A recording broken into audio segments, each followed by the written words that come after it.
Well, welcome to this week's edition of Sports Spectrum's Weekly Slant. So glad to have you a part of this. This is already, can you believe it? This is already the 5th episode. It's kind of like a college football season and an NFL season that I always remember. It's like you look at that calendar and my gosh, it's going to be a long year. And then you get into it and time just flies.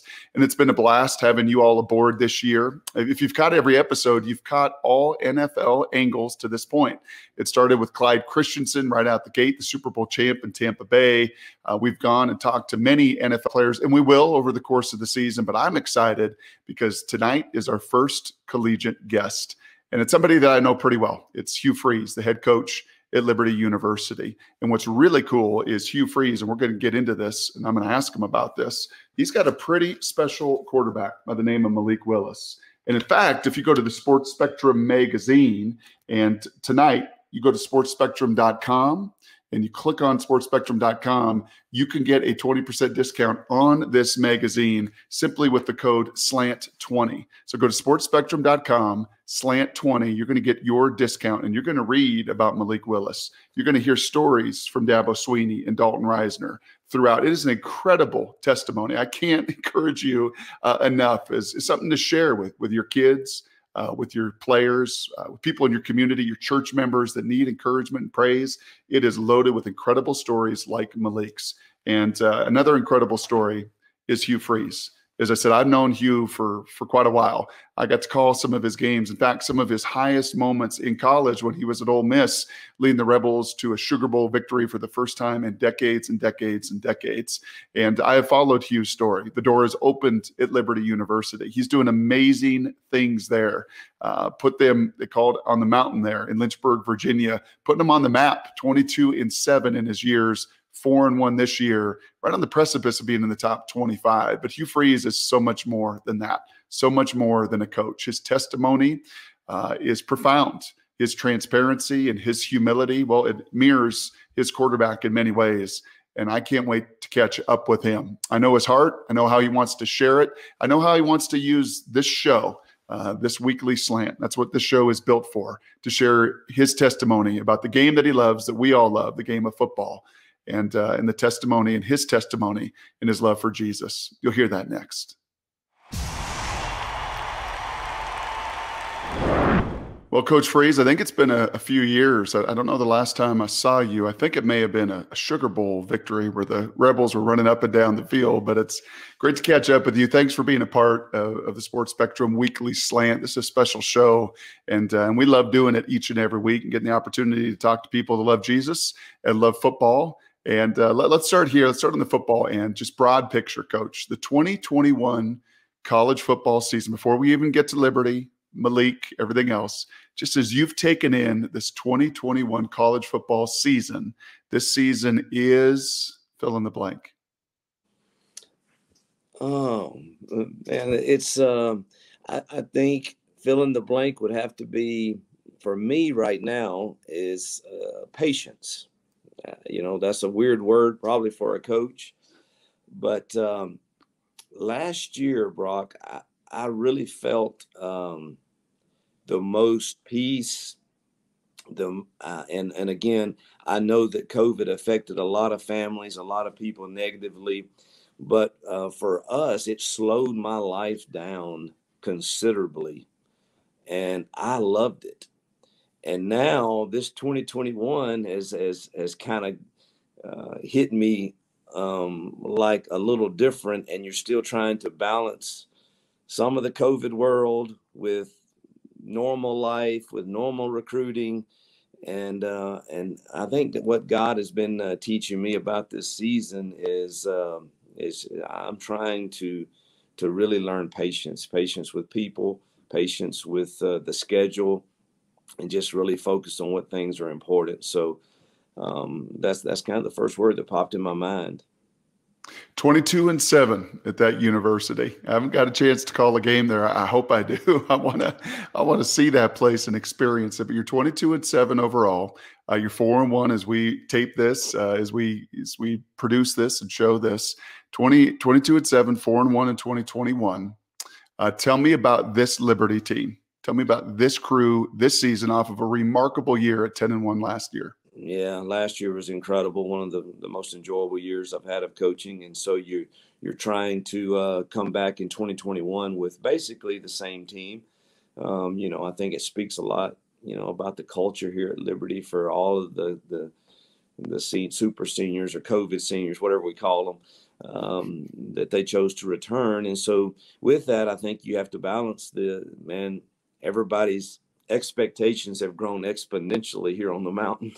And I always try to balance that, particularly with us being independent. Every year that schedule is different. And 10 wins last year, 7 wins this year may be equitable to that because, the schedule is quite a bit more difficult this year and next year and the following. So I think that was probably the hardest thing in fall camp is I know our kids, they hear all of this stuff and, people are talking, this team could go undefeated, this team could do this. And I'm like, man, yeah, just everyone needs to slow down and let's focus each week on just the process of preparing to compete and see where it ends up at the end of the season. And so there's a ton of excitement, which I think is good.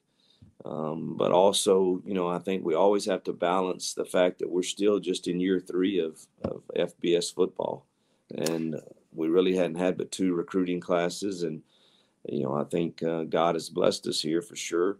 But, who knows what the end of the season will be. But I think as long as we're competing week in, week out, and put ourselves in a position to go to a bowl game, I think that's kind of what we should be working for every year, really. Hugh, I was doing a little digging, a little preparation. Russell Wilson likes to say the separation's in the preparation, right? Just that's a good coachism. Coaches always love to be prepared. I'm looking at Mel Kiper's draft. It's his early draft, looking into April and looking at his prospects. And I think I see a Liberty quarterback sitting right atop Mel Kiper's list of his available quarterbacks, a possible top 10, maybe top 5 pick out of Liberty by the name of Malik Willis, a special kid that Sports Spectrum is featuring in their next copy of their magazine. Incredible kid. From your perspective, who is Malik Willis? He is probably the most talented individual, and yet the most humble individual I've ever coached. And he has just this humility about him that is so attractive to his teammates, to others. He obviously he's super talented, but I think it's these other qualities about him that that just make him the type of leader that we need and desire here in our student athletes at Liberty. And he would fit in anywhere, but it's remarkable to me the amount of attention that he has received, and yet how little he desires that. And trust me, I learned a very difficult way that affected me negatively some years back. All the attention that came, and as an adult male, did not handle it properly, and certainly as a believer, I did not. But Malik, to his credit, unless he's just magically, he's just so, everything is always kept in the moment. And I quoted something to him a long time ago, and I've heard him re-quote it about, living in the past causes regrets, living in the future causes anxiety, living in the moment brings peace. And I believe that. And he really just lives in the moment. And if you ask him about the draft or something, I love his answer. Right now he says, well, I've still got 2 years at Liberty. That he still has another year after this one. And we're fine with him staying, if he wants to do that. But man, I'm so thankful, and he gives such glory to God for any successes that come his way. And then when they don't, he still praises him in the mountains and on the mountains and in the valleys the same. And I just think he models perfectly for us what we would want in a student athlete. Can we dig in just a little deeper there, Hugh, on both of those fronts, and maybe give me an anecdote? Because, as I said, I saw you at Ole Miss a bunch. I mean, Chad Kelly could throw a football 80 yards. You had multiple first-round picks. When you say Malik is the most talented, we'll start with that, and then we'll get to humility in a second. When you say he's the most talented player you've had, that's quite a statement. Can you peel that onion back a little bit and tell me why? I need to clarify. I mean, for a quarterback wise, I'm saying the combination of his talent and his humility is rare. Okay. I think Chad and he are very similar in arm strength. Chad's football IQ was off the charts good. Malik's is good, maybe not quite as high as Chad's, but very good. But then Malik is a better athlete than any quarterback I've coached also. He's like a running back when he needs to be. But yet he's been super accurate, when we protect him well. And so I think he is the combination is of quarterbacks. Now, I had DK Metcalf and Laquan Treadwell and Laramie Tunsil and Patrick Willis and, a lot of those others. So yeah. I don't know. I'm not going to say that he's the most talented football player, but he's up there in the top five for sure. Laramie Tunsil was the best offensive lineman I'd ever seen. And, those receivers we had there all were super talented. The Van Jeffersons, Laquans, Dante, all of them. And then, of course, Metcalf and A.J. Brown that followed them. Evan Ingram, so there's a lot of great ones there but man, Malik is he's top five for sure, but he's the most athletic quarterback and accurate passer combination that I've ever coached. Now let's dig into humility, right? Because as you said, as an adult male, as a teenager, in any level, really, I mean, everything is sped up so much in this day and age for these young athletes in every way. So when you say humility, what does that look like? Can you give me a picture of that? An anecdote, maybe from the locker room, from the hotel, on the field, on campus? How do you live out as a young talent that the world is just coming after Malik, right? Mel Kiper is building all this praise around him as we get ready for the draft. And what that can mean, frankly, Hugh, to Liberty and your program and the many fruits that could come out of that. So it's not all negative. It can be super special. But tell me how he lives out and how that manifests itself, his humility. Yeah, I think when you have the humility, it manifests itself by him when somebody brings to his attention the Mel Kiper draft board, or the fact that he was PFF's Pro Football Focus's top rated whatever this past week or the week before that. When he walks in that team meeting room or in the locker room or in the quarterback room, it's him with that little humble smile and just says, "Oh, that was just last week, and my offensive line and my receivers and my quarter and my running backs and the coaches made the right calls and I didn't get this right, boy, and I didn't get that one right." And I mean, that does not just it flows so naturally from him. It is always God, others, me, and it's reflected in his words, in his actions, in what he says to the other people. And just listen to his interviews, and I wish I could take credit for him, but I listen to some of mine sometimes, and I'm like, man, I wish I was more like Malik. Why didn't I say this? Why didn't I say that? Why didn't I say this? But it's flowing so naturally that it's so genuine. And it's that humility is reflected in his walk and in his talk. And, you can't hide that when we give in to the pride of life and that it puts when the light that is shined on me or on Malik is greater than the light that's in me.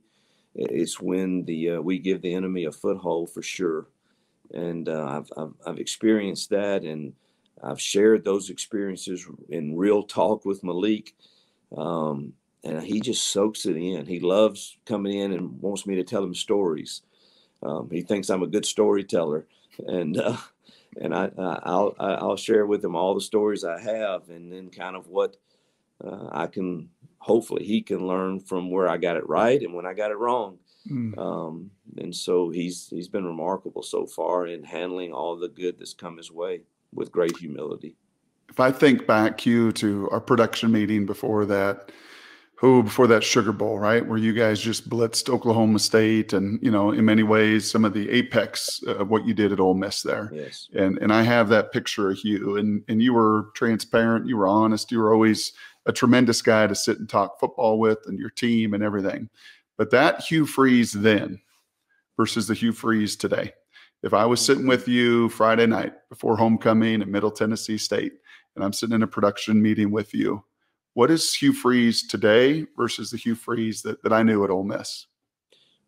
Well, I think, I feel awkward trying to praise anything about myself because I don't, I feel like Paul, I'm the chief of all sinners. But I think the people that are the closest to me, who I choose and want to be a hero in their eyes, and that's really what has, man, when you go back to your home, Ole Miss, where I was raised, and you bring success to a program that hadn't won an SEC game in 2 years, and you go to a Sugar Bowl that Archie Manning was the last to lead them to, and I wanted to be a hero in a lot of different ways that was not honorable. It was not the right path to chase. It wasn't the stuff that I was choosing to, man. And I knew it, Brock. I mean, it was an internal battle of, I know that's not what I really want. Why am I letting this define me? Why am I letting them define me? Why am I letting that scoreboard define me? Because I've always, for 20 years, preached that's not who I am. That doesn't, and it quickly led to a series of really, really, really stupid, poor decisions that forever I will regret. And but I think what you would hear from the people who I choose, and that's my wife and kids, God first, my wife and kids, my family and friends, and our team and administration here. I think they would, I know my wife would probably say he is much more humble and considerate, more at peace, back to who he was at Arkansas State, or the first few years at Ole Miss, or at Lambeth, that nobody knows about. And I think that's what they would say right now. And I'm much more easy to give grace, and mercy. And that's a balancing act when you're coaching, because the critique of a film has to be done. And sometimes that can, in today's culture, the young men can take that as it causes a fraction in the relationship. And I'm much more considerate. I try hard to win the relationship. So anyway, I think it's when I was at Ole Miss, we went to a bowl game in our first year, which was pretty remarkable. I'm recruiting I'll never forget this, recruiting in a little town in Georgia, South Georgia. I go to this school, and this older couple is sitting outside, and I just kind of bypass them. And the principal says, "Coach, this older couple here they've been sitting here all day. They heard you were coming, and they're big fans, and they really wanted to meet you." And I went and met with the kid and come out, and they're still there. I'll never forget, her name's Miss Lois. She introduces herself, and I said, "Man, it's awesome to meet you." She said, "Coach, we love your faith story. We love Ole Miss, and we just so honored to meet you." And Brock, we're so caught up with recruiting, and I got to get to the next stop and the next stop. And I'm telling you, for one time, I did the right thing, and I said, "You know what, Miss Lois, if they got any kind of country food in this town, because I'm just, oh gosh, yes, Coach, they got this. The farmers market is the best place to eat here." I said, "Well, let's go eat." Man, I got in the car, And as soon as I got in, she opens the passenger and got in with me, and her poor husband's just standing there. And I said, "What about your husband?" "Oh, he'll meet us there. He'll meet us there." And we drove to the farmer's market, had the best time, and they shared with me a big struggle they were having with their son, and I was able to get on the phone and help him and do all of that. Look, Brock, I don't tell you that to in any way pat myself on the back. Here's what it's kind of sad where I'm going with this, but you take after year 5 of going to the Sugar Bowl, and I have that same scenario arise, I'm probably too important to do it. But not anymore. But that's probably maybe one of the best ways I could say how kind of a change occurred. I will say this, Hugh, I kind of teared up a little bit thinking through some of that, thinking through friends of mine. You mentioned Paul, but we open the word up. It's in all of us men, right? I mean, it's David, it's Solomon, Jason, right? The old book of Ecclesiastes is he's had everything, and I have it all, and I realize it's nothing. This world is nothing. Amen. And I think in my testimony, Hugh, without other men, I fall. Yeah. You know, I'm the son of a coach. I've always been a team player. I've had teammates around me my whole life.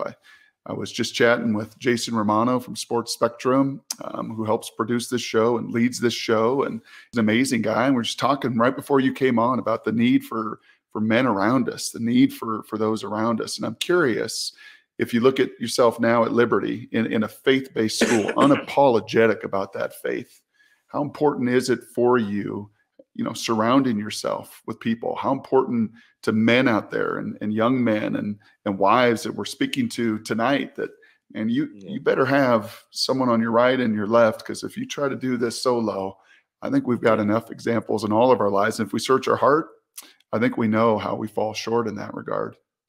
Yeah, I don't, you know, so I teach a class now to our team every Monday. And it's been one of the most incredible experiences, and I'm just real and raw in it. And it's all about, it has nothing to do with football on Mondays. Other than the first 5 minutes is the truth about Saturday, whatever the truth is. And then I turn our attention to the next week and to where I teach our character traits class. And, you know, and one of the things is I talk about, you know, you have to have a game plan for whatever the it is that's important to you. If something is important to you, you have a game plan to accomplish it. Winning a football game, we wouldn't just show up this Saturday without a game plan, or it really wouldn't be that important to us. And it's the same way in life. And I think you're for men like us, and I'm teaching. It's funny you mentioned David, and so the class I'm teaching this year is every lesson is from 2 Samuel 23 of David's mighty men. You know, Benaiah and Shammah and the few that are mentioned. A lot of them are not mentioned, but man, some of the characteristics are incredibly just awesome. And I got it from Mark Batterson. I can't say I originated it. I get he and Andy Andrews I use a lot in teaching to our kids, but that's what I'm going through. And you know, and David was just like you and I, loved God and man wanted to serve Him, but can easily fall. And so in this game plan, I'm always talking about, you know, what is that?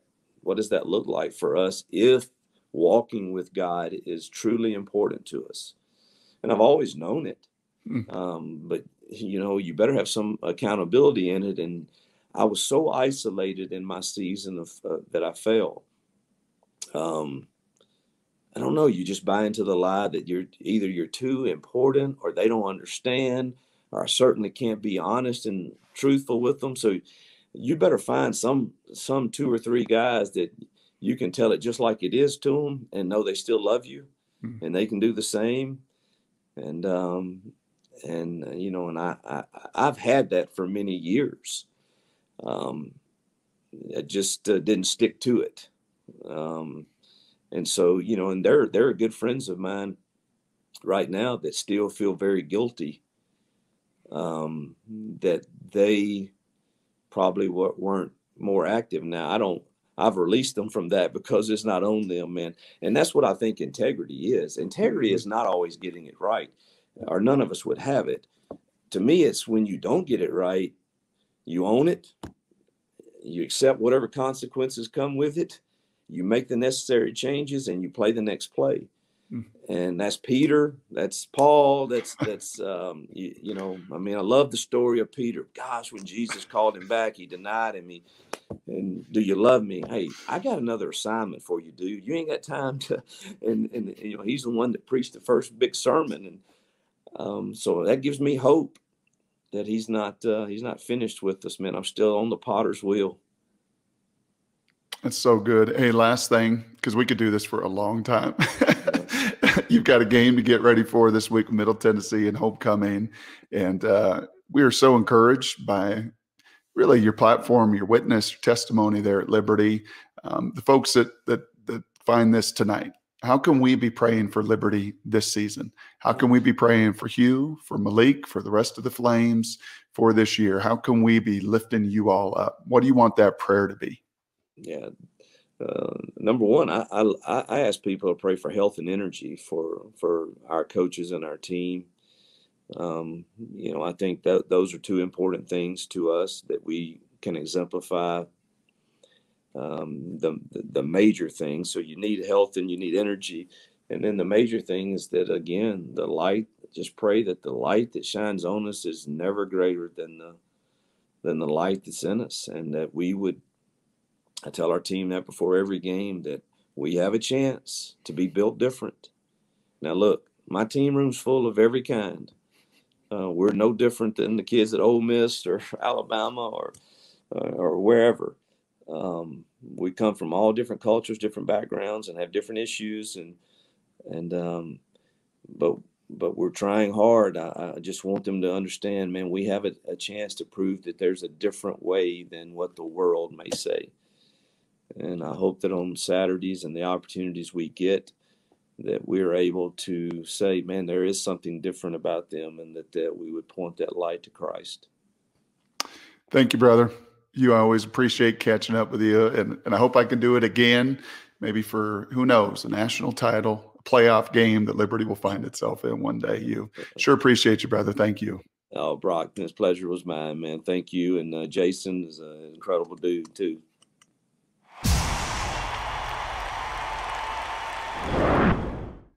Well, as you get older, you start to well up a little bit. And I don't know if that's age or the Holy Spirit that was speaking to me, but I sure appreciated Hugh Freeze's heart. I hope you all did as well. And I said at the open of this show that he's a pretty transparent, pretty honest guy that's not going to duck from his past, and instead is going to use that testimony. And I wrote down words like patience, right? That was his theme for this season. And love is obviously patient.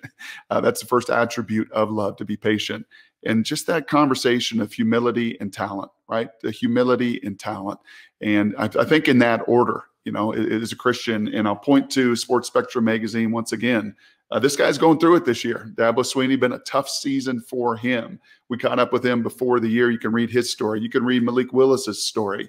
You can catch this show every week during the college football season.